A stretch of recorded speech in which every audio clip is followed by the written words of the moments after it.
കറുകടം ഷാപ്പുംപടിക്ക് സമീപമുണ്ടായ അപകടത്തിൽ സ്കൂട്ടർ യാത്രക്കാരൻ മരിച്ചു. ദേശീയപാതയുടെ നിർമ്മാണ പ്രവർത്തനം നടക്കുന്ന ഭാഗത്താണ് അപകടമുണ്ടായത്. ഇന്നലെ രാത്രിയാണ് സംഭവം. കോതമംഗലം മൂവാറ്റുപുഴ റോഡിൽ കറുകടം ഷാപ്പുംപടിക്ക് സമീപം തിങ്കളാഴ്ച സന്ധ്യയ്ക്കാണ് അപകടമുണ്ടായത്. മുളവൂർ ഉത്തുവാൻ വീട്ടിൽ അന്ത്രു ആണ് മരിച്ചത്. 50 വയസ്സായിരുന്നു. ലോറിയുമായി കൂട്ടിയിടിച്ച് മറിഞ്ഞ സ്കൂട്ടറിൽ നിന്നും റോഡിൽ വീണ അന്ത്രുവിനെ മറ്റൊരു കാർ ഇടിക്കുകയായിരുന്നു. കോതമംഗലത്ത് ആശുപത്രിയിൽ എത്തിച്ചപ്പോഴേക്കും മരണം സംഭവിച്ചിരുന്നു. ദേശീയപാതയുടെ നിർമ്മാണ പ്രവർത്തനം നടക്കുന്ന ഭാഗത്താണ് അപകടമുണ്ടായത്.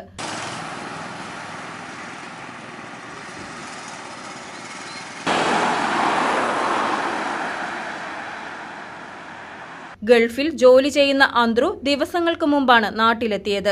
തിരികെ പോകുന്നതിനുള്ള തയ്യാറെടുപ്പിനിടെയാണ് അപകടം ജീവനെടുത്തത്. മൃതദേഹം കോതമംഗലം താലൂക്ക് ആശുപത്രിയിൽ പോസ്റ്റ്മോർട്ടം നടത്തിയതിനു ശേഷം ബന്ധുക്കൾക്ക് വിട്ടുകൊടുത്തു. KCV news, Kothamangalam.